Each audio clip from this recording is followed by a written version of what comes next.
Hello students. तो आज हम क्लास +1 यूनिट नंबर 2 काइनेमेटिक्स के लेक्चर नंबर 8 में टॉपिक स्टडी करने जा रहे हैं, प्रॉपर्टीज ऑफ वेक्टर्स एडिशन, है ना।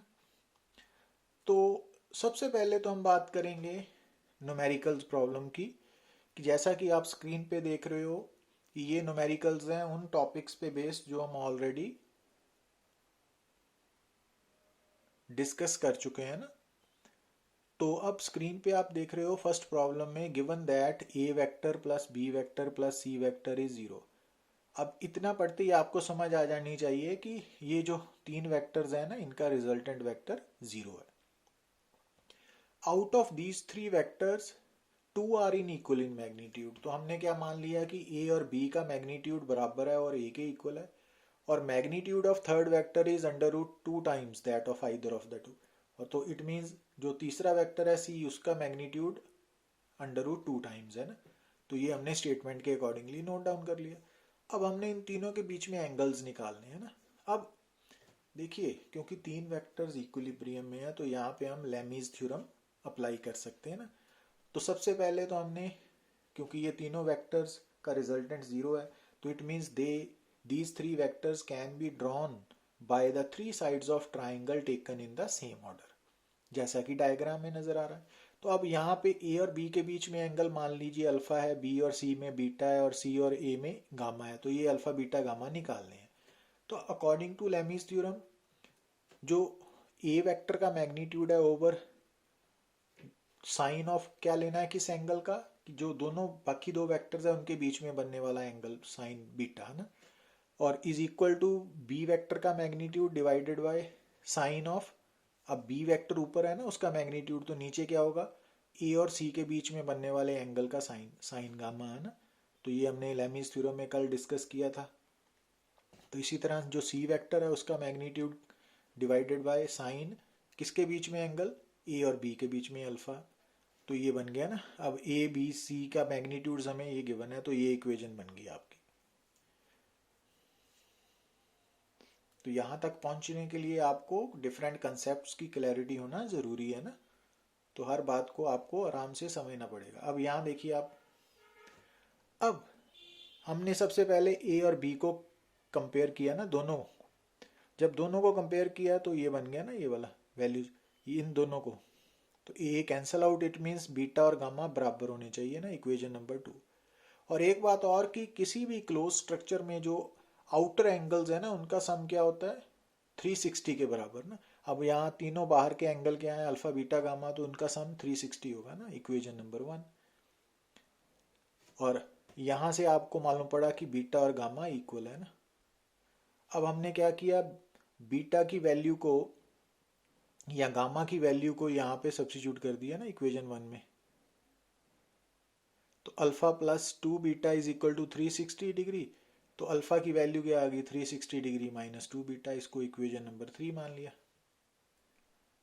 अब यहाँ देखिए आप, अब अगर हमने फर्स्ट और थर्ड टर्म को इक्वेट किया, ठीक है, तो A over sine beta under root 2 A over sine alpha है ना, ठीक है। अब यहाँ से ए कैंसल आउट हो गया, तो साइन अल्फा की value under root sine beta आ गई। अब यहाँ से देखिए इक्वेशन नंबर 3 से अल्फा की वैल्यू क्या है, 360 माइनस 2 बीटा। तो ये अल्फा की वैल्यू यहाँ सब्स्टिट्यूट कर दी, तो साइन 360 माइनस 2 बीटा, ठीक है।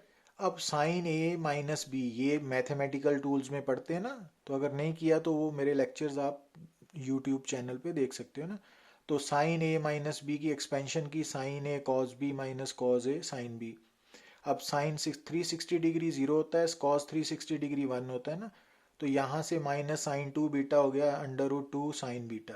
अब साइन 2 बीटा को आप, साइन 2 थीटा को आप 2 साइन थीटा कॉस थीटा लिख सकते हो, ये भी मैथमेटिकल टूल्स में किया था। तो यहाँ से साइन 2 बीटा की value 2 sign beta cos beta लिख दिया ना। तो ये साइन बीटा कैंसल आउट हो गया, तो कॉस बीटा की वैल्यू माइनस 1/√2 आ गई। अब कॉस की वैल्यू 1 माइनस 1/√2 का मतलब बीटा जो है वो 135 डिग्री है ना, इक्वेशन नंबर 4। अब अगर बीटा 135 डिग्री है तो इक्वेशन नंबर 2 से गामा भी 135 डिग्री है ना। अच्छा, अब अगर बीटा की वैल्यू आप यहाँ पे सब्स्टिट्यूट करोगे तो अल्फा क्या आ जाएगा, 360 degree minus 2 into 135 degree means 90 degree. ठीक है, तो इस न्यूमेरिकल को सॉल्व करने के लिए आपको फिजिक्स के कंसेप्ट्स, मैथमेटिकल टूल्स, तो इन सब पे होल्ड होना चाहिए ना आपका, वो विद प्रैक्टिस आएगा। अब यहां देखिए प्रॉब्लम नंबर 2 है कि out of the following set of forces the resultant of which can't be zero. तो यहाँ पे 3 फोर्सेस है ना, पहले पार्ट में, दूसरे में, थर्ड में। तो ये बताना है कि किस में रिजल्टेंट जीरो नहीं है। अब 3 फोर्सेस का सम जीरो कब होगा, रिजल्टेंट जीरो कब होगा, जब इन तीनों में से कोई 2 फोर्सेस का रिजल्टेंट तीसरी के इक्वल बट ऑपोजिट होगा ना। तो हमने तीसरी F3 मान ली, तो F3 फोर्स जो है ना उसका मैग्नीट्यूड F1 प्लस F2 दो फोर्सेस के रिजल्टेंट के इक्वल होना चाहिए और डायरेक्शन ऑपोजिट। तो इट मीन्स जो थर्ड फोर्स है वो, उसका मैग्नीट्यूड पहली 2 फोर्सेस के वेक्टर सम के मैग्नीट्यूड के इक्वल होना चाहिए ना। अब कोई भी 2 फोर्सेस का जो मैग्नीट्यूड है, रिजल्टेंट का मैग्नीट्यूड है, वो मैक्सिमम और मिनिमम के बीच में लाई करता है ना। तो ये जो F1 प्लस F2 फोर्सेस का रिजल्टेंट का मैग्नीट्यूड है वो मैक्सिमम और मिनिमम के बीच में लाई करेगा ना। ये बातें हमने पिछले लेक्चर्स में कवर की हैं। तो इसका मतलब ये हो गया कि जो थर्ड फोर्स का मैग्नीट्यूड है वो मैक्सिमम और मिनिमम के बीच में लाई करना चाहिए ना। अब यहाँ पे पहले केस में F1 क्या है 10, F2 10 और F3 10 है। तो यहाँ पे सब्स्टिट्यूट कीजिए तो ये ऐसे बन गया ना यहाँ पे वैल्यूज। अब ये कंडीशन फुलफिल हो रही है, इट मीन्स पहले केस में रिजल्टेंट ज़ीरो हो सकता है। तो हमें तो चाहिए जिसका रिजल्टेंट ज़ीरो ना हो, वो निकालना है। अच्छा, अब ऐसे ही सेकंड केस में F1 10 है, F2 10 है और F3 20 है ना मैग्नीट्यूड्स। तो ये कंडीशन भी फुलफिल हो रही है, तो रिजल्टेंट ज़ीरो हो सकता है। थर्ड केस में भी आप देखिए तो रिजल्टेंट ज़ीरो हो सकता है क्योंकि ये कंडीशन फुलफिल हो रही है। बट फोर्थ केस में देखिए कि जो 40 है लेस देन इक्वल टू 30 थोड़ी है, तो इट मीन्स ये कंडीशन नहीं फुलफिल, तो यहाँ पे रिजल्टेंट ज़ीरो नहीं होगा ना। तो इट मीन्स हमारा करेक्ट आंसर डी है। तो ये कॉम्पिटिटिव प्रॉब्लम है।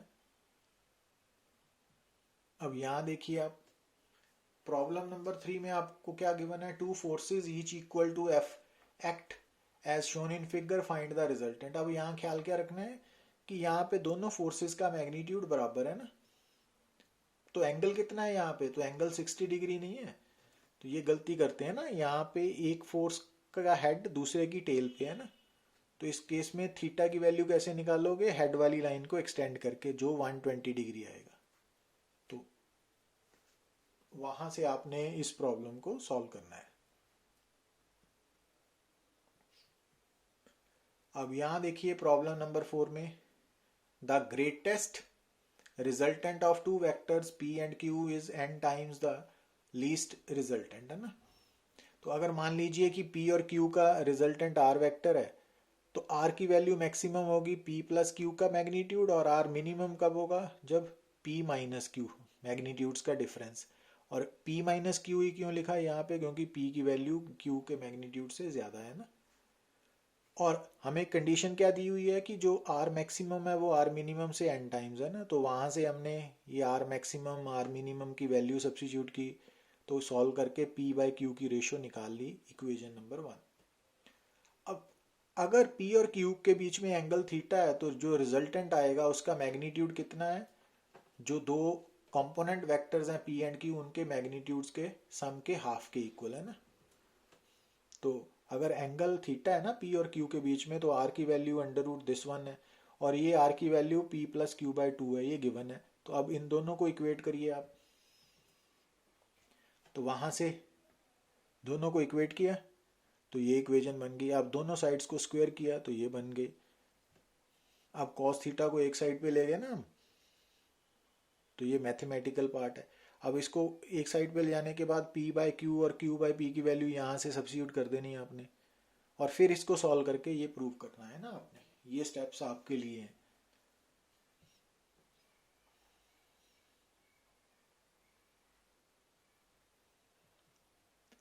अब प्रॉब्लम नंबर 5 में देखिए आप, ये ABCD एक रेगुलर हेक्सागन है। रेगुलर हेक्सागन का मतलब 6 साइड्स हैं और हर साइड इक्वल है ना लेंथ में। अब हमने यहाँ से ये वेक्टर्स का सम 6 AO के बराबर वेक्टर के इक्वल प्रूव करना है ना। तो सबसे पहले तो आप नोट करिए कि जो AB वेक्टर है और जो DE वेक्टर है ये इक्वल बट ऑपोजिट है ना। यहाँ पे जो BC वेक्टर है और जो EF वेक्टर है वो भी इक्वल बट ऑपोजिट है, और जो CD वेक्टर है और जो FE वेक्टर है वो इक्वल बट ऑपोजिट है ना। तो एक तो ये रिजल्ट्स आपको मालूम होने चाहिए, ये नोट कर लिए हमने। अब दूसरा, हमने A और C को, क्योंकि यहाँ पे AC चाहिए ना, तो AC को ये वेक्टर बना लिया ना। तो अब ये ट्राइंगल में ये दोनों सेम ऑर्डर में है और ये ऑपोजिट ऑर्डर में है। तो यहाँ से AC क्या हो गया, AB vector plus BC vector, triangle of vector addition. Equation number 4 आ गई। अब एक चाहिए AE। तो अब इस ट्राइंगल में आ जाइए आप, ADE में है ना इसमें। तो इस ट्राइंगल में AE वेक्टर ऑपोजिट ऑर्डर में है, AD वेक्टर और DE वेक्टर सेम ऑर्डर में है। तो इस मीन्स AE वेक्टर कितना होगा, AD vector plus DE vector, ये वाला आ गया ना इक्वेशन नंबर 5। और एक चाहिए हमें AF। A से F की तरफ रेड कलर वाला ना। तो अब इस ट्राइंगल में AE and EF same order में है और AF ऑपोजिट ऑर्डर में है ना। तो इट मीन्स AF क्या हो गया, AE vector plus EF vector.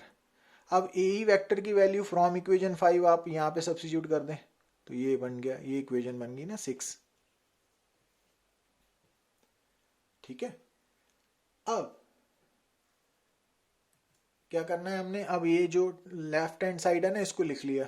अब यहाँ पे हमने AB को ऐसा लिखा और AC की वैल्यू यहाँ से इक्वेशन नंबर 4 से सब्स्टिट्यूट की। AD को ऐसे ही लिखना है, AE को हमने इक्वेशन नंबर 5 से सब्स्टिट्यूट किया। ठीक है, AD को, और उसके बाद हमने AF की वैल्यू को ना यहाँ से इक्वेशन नंबर 6 से पुट किया यहाँ पे। तो जो लेफ्ट हैंड साइड है ना इसमें AC की वैल्यू फ्रॉम 4 इक्वेशन, AE की वैल्यू फ्रॉम इक्वेशन 5 और AF की वैल्यू फ्रॉम इक्वेशन 6 सब्स्टिट्यूट की ना। अब AB वेक्टर की जगह आप माइनस DE लिख सकते हो ना, BC की जगह माइनस EF, CD की जगह माइनस FA, वो लिख दिया ना। तो अब कुछ टर्म्स कैंसिल हो जाएंगी तो बचेंगी कितनी, AD वाली टर्म्स 3 बच जाएंगी ना। तो 3AD वेक्टर, ये सब विद प्रैक्टिस आएगा ना आपको। अब जो AD वेक्टर है नजर आ रहा है आपको, तो इसको हमने दो पार्ट्स में डिवाइड कर लिया, A2O प्लस O2D। अब O2D और A2O दोनों वेक्टर्स की डायरेक्शन भी सेम है, मैग्नीट्यूड्स भी सेम है ना। तो इट मीन्स हम OD वेक्टर को AO वेक्टर की जगह लिख सकते हैं ना। तो AD क्या बन गया, 2AO वेक्टर। तो अब AD की वैल्यू यहाँ पे सब्स्टिट्यूट की तो ये प्रूव हो गया, आपका रिजल्ट आ गया आपको। अब प्रॉब्लम नंबर 6 में क्या गिवन है आपको कि in an open ground a motorist follows a track that turns to his left by an angle 60 degree after every 200 metre. तो 200 मीटर सीधा जाने के बाद वो 60 डिग्री लेफ्ट की तरफ टर्न करता है ना। तो इसका मतलब है कि यहाँ हेक्सागन बनेगी ना, जिसकी ईच साइड 200 मीटर की है। तो ये हमने स्टार्टिंग पॉइंट ले लिया। तो B first turn, C second turn, फिर D third turn, fourth turn, fifth turn, six turn, seventh turn, है ना। तो हमने डिस्प्लेसमेंट भी निकालनी है और डिस्टेंस भी। तो अब यहाँ पे आपको डिस्टेंस डिस्प्लेसमेंट का मीनिंग मालूम ही है कि आफ्टर सेकंड टर्न तो वो A से C तक पहुंचेगा ना। तो डिस्टेंस तो उसने कवर करना है AB प्लस BC 400 मीटर, पर डिस्प्लेसमेंट निकालने के लिए आपने A और C के बीच में शॉर्टेस्ट डिस्टेंस निकालना है ना। तो AC वेक्टर का मैग्नीट्यूड। तो अब ये जो वेक्टर है ये इन दोनों का रिजल्टेंट आएगा ना, और एंगल 60 डिग्री है। तो under root A square plus B square plus 2AB cos 60 ना। तो ये आंसर आ गया। अब दूसरा निकालना है आफ्टर फोर्थ टर्न। तो फोर्थ टर्न पे वो A से E तक पहुंच चुका है ना।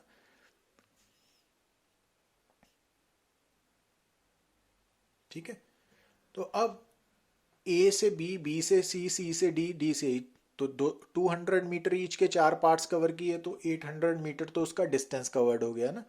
पर डिस्प्लेसमेंट ये है ए से ई। अब इस ट्राइंगल में देखिए आप, यहाँ पे देखिए ध्यान से, तो जो ए ई है, ठीक है, और ई एफ है और एफ ए है, ये तीनों सेम ऑर्डर में नहीं है ट्राइंगल में। तो इसका मतलब पता क्या हो गया कि जो ए ई वेक्टर है इसका मैग्नीट्यूड किसके इक्वल होगा? ये जो दोनों वेक्टर्स है ना, this one and this one, इन दोनों वेक्टर्स के रिजल्टेंट के मैग्नीट्यूड के इक्वल बट ऑपोजिट होगा ना। जब तीन वेक्टर्स ट्राइंगल के सेम ऑर्डर में हों तो ये एक वेक्टर का जो रिजल्टेंट है वो बाकी दोनों वेक्टर्स, एक वेक्टर का जो वैल्यू है वो बाकी दोनों वेक्टर्स के रिजल्टेंट वेक्टर के इक्वल बट ऑपोजिट होती है। तो हमने तो ये इसकी सिर्फ मैग्नीट्यूड निकालनी है। इट मीन्स इन दोनों वेक्टर्स का जो रिजल्टेंट का मैग्नीट्यूड है वो इसके इक्वल होगा ना। तो अगेन यही फार्मूला बनेगा। ठीक है, ये बात आपको समझनी पड़ेगी। तो सेम आंसर आ गया। और एक है seventh turn. Seventh turn means वो यहाँ से पूरा घूम के बी तक आ गया ना। तो अब 7 टर्न्स में 7 पार्ट्स तो हो गए 200 ईच मीटर के, वो हो गया 1400 meter distance covered. But displacement A और बी के बीच में कितनी है? 200 मीटर ही है। तो इस तरह से सॉल्व करना है ना आपने। अब तो अब तक हम वेक्टर एडिशन के बारे में बात कर रहे थे ना। तो वेक्टर एडिशन में आपने क्या सीखा कि हम जब दो या दो से ज्यादा वेक्टर्स को ऐड करते हैं तो एक सिंगल वेक्टर प्रोड्यूस होता है ना, जिसको हम रिजल्टेंट वेक्टर बोलते हैं। तो जिन वेक्टर्स को आपने ऐड किया उनको हम कंपोनेंट वेक्टर्स बोलते हैं। तो जो रिजल्टेंट वेक्टर है वो क्या है? बेसिकली एक सिंगल वेक्टर है और वो सिंगल वेक्टर वही इफेक्ट प्रोड्यूस करेगा magnitude as well as direction में जो सारे कंपोनेंट वेक्टर्स मिलके एक साथ पैदा कर रहे हैं ना। तो उसको हम रिजल्टेंट वेक्टर बोलते हैं। अब आगे क्वेश्चन आ रहा है multiplication of A vector with a scalar. तो इससे पहले तो हमने सीखा कि जो वेक्टर है ना, जब हमने उसको दूसरे वेक्टर्स के साथ ऐड करना है तो क्या कंडीशन होनी चाहिए कि वेक्टर एडिशन में सारे वेक्टर्स होने चाहिए और लाइक वेक्टर्स, है ना, एक ही तरह के वेक्टर्स होने चाहिए। कि अगर सब हैं तो फोर्सेस हैं, या सारे वेलोसिटीज हैं, या सारी मोमेंटम्स हैं, तो ये सेम नेचर के होने चाहिए, लाइक वेक्टर्स।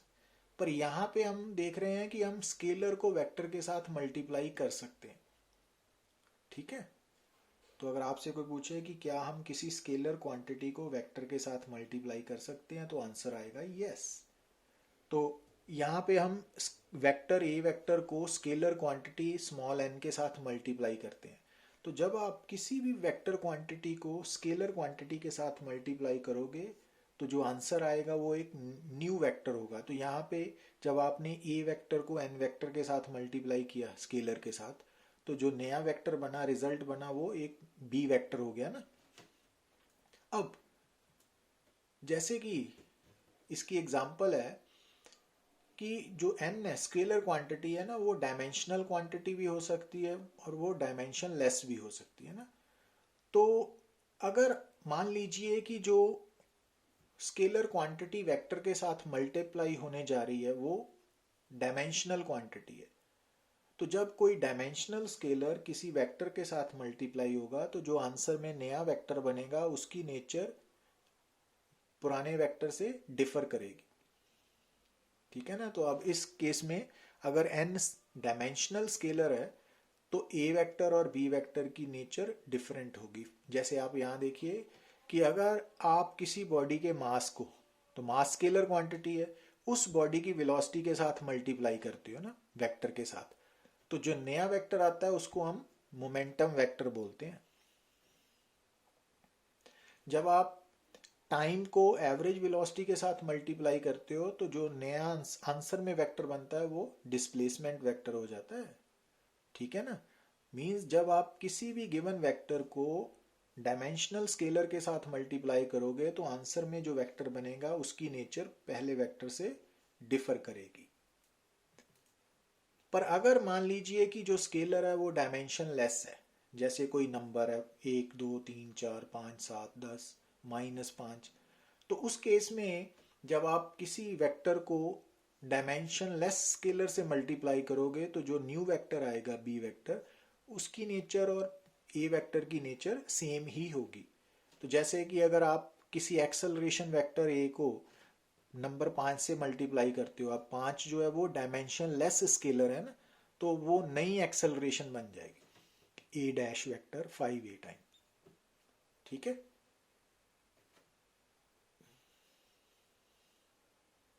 तो इसमें जब हमने वेक्टर एक्सेलरेशन को डायमेंशन लेस स्केलर 5 के साथ मल्टीप्लाई किया तो जो आंसर में वेक्टर है ना वो एक्सेलरेशन ही रहा है ना। अच्छा, अब जो स्केलर है अगर वो नेगेटिव है तो फिर जो आंसर में वेक्टर आएगा ना बी, उसकी डायरेक्शन पुराने वेक्टर ए से ऑपोजिट हो जाएगी। पर अगर स्केलर पॉजिटिव नंबर है, पॉजिटिव स्केलर है n, तो उस केस में B vector and A vector दोनों की डायरेक्शन सेम ही रहेगी। ठीक है, तो ये रिजल्ट्स आपने याद रखने हैं ना। अब हम बात करने जा रहे हैं प्रॉपर्टीज ऑफ वेक्टर एडिशन के बारे में। अब जैसा कि आप अपने सामने स्क्रीन में देख रहे हो कि आपको एक पैरेललोग्राम नजर आ रही है और इस पैरेललोग्राम की जो एडजेसेंट साइड्स हैं वो दो वेक्टर्स ए एंड बी को रिप्रेजेंट कर रही हैं ना। तो अकॉर्डिंग टू पैरेललोग्राम लॉ इन दो वेक्टर्स का रिजल्टेंट क्या होगा? AC डायगोनल है ना, तो R वेक्टर यही होगा ना। ठीक है ना। अच्छा, अब आगे बात ये समझने वाली है क्योंकि पैरेललोग्राम की जो ऑपोजिट साइड्स हैं, तो पैरेललोग्राम की जो ऑपोजिट साइड्स हैं ये वाली, ये इक्वल इन मैग्नीट्यूड होती हैं, लेंथ में इक्वल होती हैं। तो अगर यहां पे मैंने एरो डाल दिया ये, तो उसका मतलब अगर ये ए वेक्टर है तो ये भी ए वेक्टर हो गया ना। और इसी तरह से ये साइड्स भी मैग्नीट्यूड में बराबर होंगी। तो अगर ये एरो ऐसे है तो इसमें भी मैं से एरो डाल दिया ऐसे वाला, तो ये भी बी वेक्टर हो जाएगा ना। ठीक है। अब ये ट्राइंगल नहीं है ABC, तो यहाँ पे ये ए और बी सेम ऑर्डर में है और ये ऑपोजिट ऑर्डर में है। तो इट मीन्स अगर हम इस ट्राइंगल में triangle of vector addition apply करें तो इस ट्राइंगल में ये कंपोनेंट वेक्टर्स हैं ए एंड बी और ये रिजल्टेंट है, तो R A + B है ना। और इस ट्राइंगल में देखिए आप कौन सी ADC में, यहां पर ये दो वेक्टर सेम ऑर्डर में है और ये ऑपोजिट में है, तो यहां पर B + A R के इक्वल है ना। तो from equations 1 and 2 A + B और B + A का रिजल्टेंट सेम है ना। तो ये क्या प्रूव कर रहा है कि अगर आप दो वेक्टर्स को ऐड कर रहे हो तो चाहे A के साथ B को ऐड करो और चाहे B के साथ A को, तो आंसर सेम रहेगा। और इसी प्रॉपर्टी के कारण जो हम वेक्टर एडिशन है उसको बोलते हैं कम्यूटेटिव, कि दो वेक्टर्स को ऐड करते वक्त पहला वेक्टर कोई भी ले सकते हो और दूसरा कोई भी, तो आंसर पे फर्क नहीं पड़ेगा। Got it. जैसे स्केलर में भी आप चाहे 3+5 कर लो चाहे 5+3, आंसर तो सेम ही रहेगा। उसी तरह ये मैटर नहीं करता वेक्टर एडिशन में कि दो वेक्टर्स को ऐड करते वक्त पहला वेक्टर कौन सा लेना है दूसरा कौन सा लेना है, तो आंसर सेम रहेगा ना, वो हमने प्रूव किया है। तो that's why vector addition is commutative. अब यहां देखिए, मान लीजिए कि हमारे पास तीन वेक्टर्स है ना, हमने तीन वेक्टर्स को ऐड करना है, कौन से ABC। तो कैसे ऐड करेंगे? पॉलीगन लॉ यूज करेंगे। तो उसमें क्या किया, ए वेक्टर के हेड पे बी की टेल, बी के हेड पे सी की टेल रख दी। अब ये ओपन पॉलीगन बन गई ना। तो अब इनका रिजल्टेंट कौन बताएगा? जो क्लोजिंग साइड ऑफ पॉलीगन है टेकन इन ऑपोजिट ऑर्डर। तो ये रिजल्टेंट है ना ऑपोजिट ऑर्डर में, ये पॉलीगन लॉ में डिस्कस किया था हमने। तो वो पिछली बातें भी आपको याद रखनी पड़ेंगी साथ में, तब आप प्रॉपर वे में आगे बढ़ पाओगे ना। अब इस केस में अगर मैं A और C को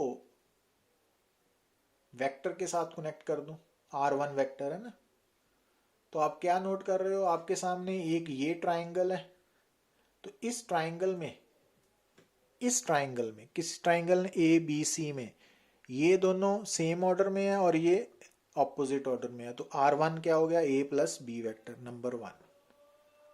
ठीक है, अब इस ट्राइंगल में देखिए कौन सी, ए सी डी में, अब इसमें R1 vector and C vector same direction में है और R1 ऑपोजिट ऑर्डर में है ना, R1 वेक्टर और सी वेक्टर सेम ऑर्डर में है और ये वाला वेक्टर ऑपोजिट ऑर्डर में है, तो इट मीन्स इस ट्राइंगल में ये रिजल्टेंट वेक्टर है और ये दोनों कंपोनेंट वेक्टर्स हैं।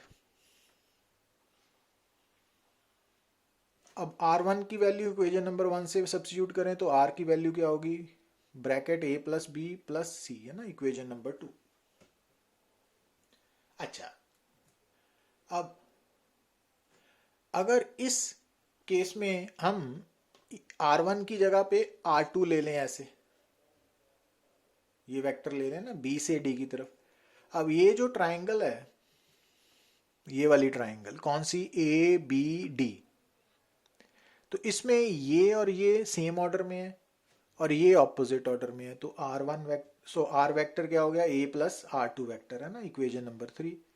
और इस ट्राइंगल में आप देखिए बी सी और सी डी ये सेम ऑर्डर है और ये ऑपोजिट ऑर्डर है, तो R2 क्या हो गया, बी प्लस सी। अब R2 की वैल्यू यहां सब्स्टिट्यूट कीजिए तो R क्या बन गया, ए प्लस ब्रैकेट बी प्लस सी है ना। अब इक्वेशन नंबर 2 और 3 को इक्वेट किया जो हमने पीछे की थी ना, ये वाली 2 और ये 5, तो ये क्या बता रहा है कि अगर आप दो से ज्यादा वेक्टर्स मींस 3 वेक्टर्स को ऐड कर रहे हो, ठीक है ना, तो चाहे आप ए वेक्टर के साथ बी को ऐड करें और उसके रिजल्टेंट को सी के साथ ऐड कीजिए ना, और चाहे आप ए के साथ बी और सी के रिजल्टेंट को ऐड कीजिए, ये बता रहा है कि आप ए और बी के रिजल्टेंट को सी के साथ चाहे ऐड करें और चाहे ए के साथ बी और सी के रिजल्टेंट को ऐड करें, आंसर पे कोई फर्क नहीं पड़ेगा। मतलब अगर आपके साथ 3 4 5 जितने मर्जी वेक्टर्स हैं, अगर उनको ऐड करना है तो किसी भी ऑर्डर में उनको ऐड कीजिए, आंसर सेम रहेगा।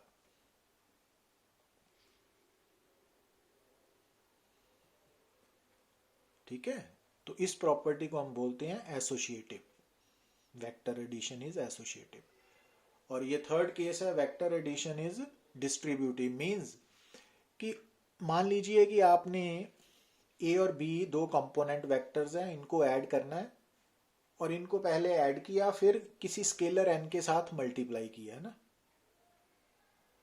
और चाहे कंपोनेंट वेक्टर्स को पहले गिवन स्केलर के साथ मल्टीप्लाई किया और उसके बाद उनको ऐड किया, मतलब चाहे ए और बी को ऐड करने के बाद स्केलर के साथ मल्टीप्लाई करें और यहाँ पहले स्केलर को ए के साथ मल्टीप्लाई करें, स्केलर को बी के साथ मल्टीप्लाई करके ऐड कर दें, तो आंसर पे कोई फर्क नहीं पड़ता। और इस प्रॉपर्टी को हम बोलते हैं डिस्ट्रीब्यूटिव प्रॉपर्टी ना। तो ये रिजल्ट्स याद रखने हैं आपने, ठीक है। तो ये हैं properties of vectors addition. Thank you very much.